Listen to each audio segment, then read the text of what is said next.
Shalom Ouvracha, chers amis de la communauté de Créteil et au-delà. Ce Shabbat, Parashat Shelach Lecha nous relate l'épisode, triste épisode, des explorateurs qui envoyés pour faire un peu l'état des lieux de la terre de Canaan en vue de la préparation de la conquête, reviennent et à l'exception de Caleb et de Yehoshua, établissent un compte-rendu négatif. Ils établissent un état des lieux qui n'est pas du tout positif et ils découragent les béné Israël qui jusqu'à là étaient dans un élan de rentrer, d'arriver en Eretz Canaan, en Eretz Israël.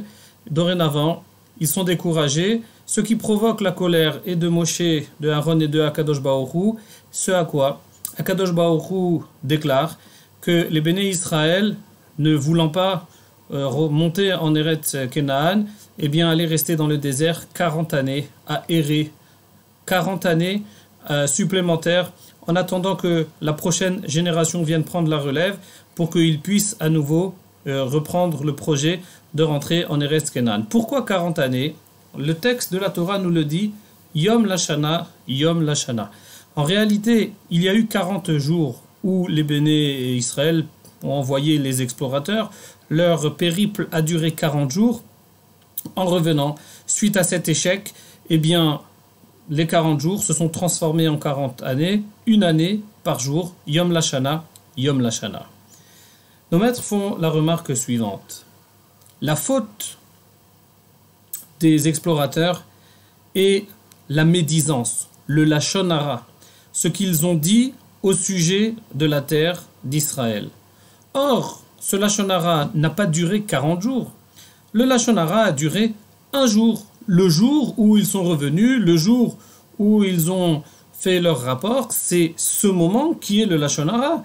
Lorsqu'ils étaient en périple, lorsqu'ils étaient en train d'explorer pendant une semaine, 2 semaines, 3 semaines, jusqu'à arriver à 40 jours, il n'y a pas eu de Lashon Hara. Ils n'ont pas chaque jour envoyé un SMS en disant voilà quel est le compte-rendu de la journée. Ce n'est qu'à la fin qu'il y a eu un compte-rendu général. Alors pourquoi il fallait qu'il y ait 40 années de punition? Et le Rav Asher Weiss expliquait qu'en fait, dans ce cas, nous apprenons un principe fondamental. Ne pensons pas que le Lashon Hara, qui est constitué par les paroles négatives, malveillantes que l'on prononce, sont simplement ce Lashon Hara se limite au moment où on les prononce. Le Lashon Hara, c'est en fait l'aboutissement de tout un processus de préparation.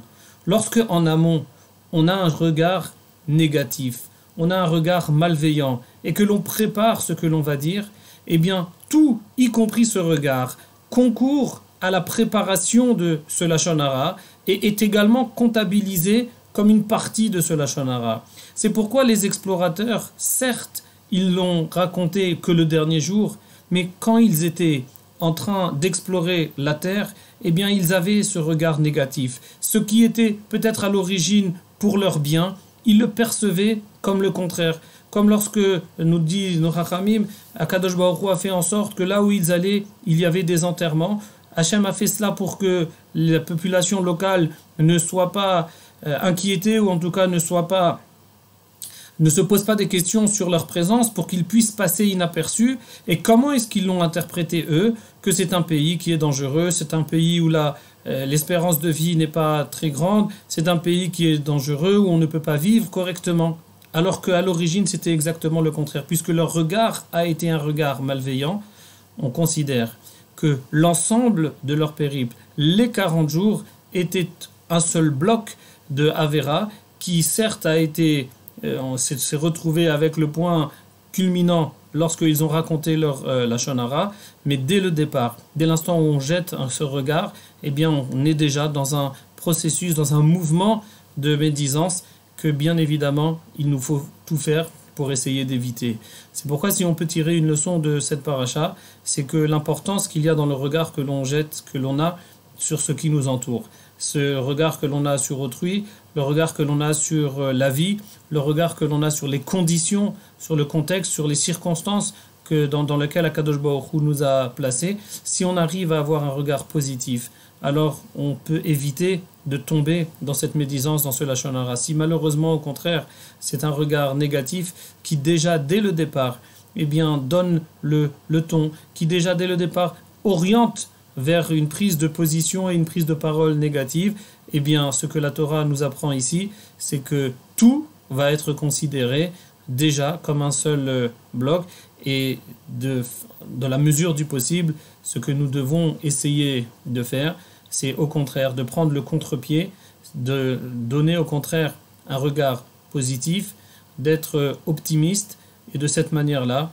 de se prémunir, d'éviter toute mauvaise parole, toute lachon hara, pour que finalement, ce n'est pas simplement celui sur lequel on a médit, mais la personne elle-même qui médit, qui, elle, si elle évite ce sorte de lachon hara, eh bien elle pourra, Be'ezrat Hashem, voir tout en rose, voir tout positivement et continuer à s'épanouir et à se réaliser convenablement.